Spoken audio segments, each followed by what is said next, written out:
નમસ્તે વિદ્યાર્થી મિત્રો, આજે આપણે ધોરણ 2નો ઇંગ્લિશ વિષય ભણીશું.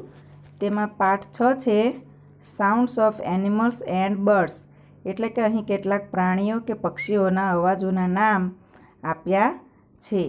ગુલાબી અક્ષરમાં લખેલા છે તે તેમના અવાજો છે. આપણે તે જોઈશું. તો પહેલું ચિત્ર છે કૂતરાનું. તો કૂતરાના અવાજને બાર્ક કહેવાય, એટલે બાર્ક એટલે ભસવું. બાજુનું ચિત્ર છે બિલાડી. બિલાડી એટલે મ્યુ મ્યુ કરે છે, એટલે મ્યાઉ મ્યાઉ કરવું. ગાય, ગાયના અવાજને મૂ કહેવાય છે. મૂ એટલે ભાંભરવું. ઘેટું, ઘેટાનો અવાજને બ્લિટ્સ કહેવાય છે. બ્લિટ્સ એટલે બે બે કરવું. ભૂંડ, ભૂંડના અવાજને ગ્રન્ટ્સ કહેવાય. ગ્રન્ટ એટલે ડરકવું. ગધેડું, ગધેડાના અવાજને બ્રેઝ કહેવાય. બ્રે એટલે ભૂંકવું. કાગડો, કાગડાના અવાજને કૌસ કહેવાય. કો એટલે કાકા કરવું. કૂકડો, કૂકડાના અવાજને ક્રો કહેવાય છે.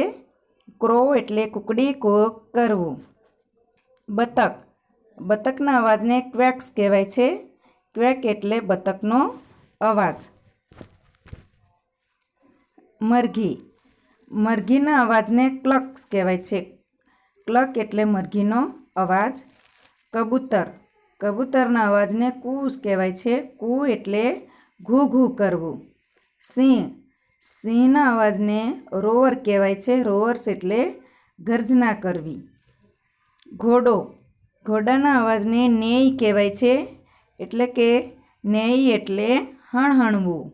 હાથી, હાથીના અવાજને ટ્રમ્પેટ્સ કહેવાય છે. ટ્રમ્પેટ એટલે હાથીનો અવાજ. બકરી, બકરીના અવાજને બ્લિટ્સ કહેવાય છે.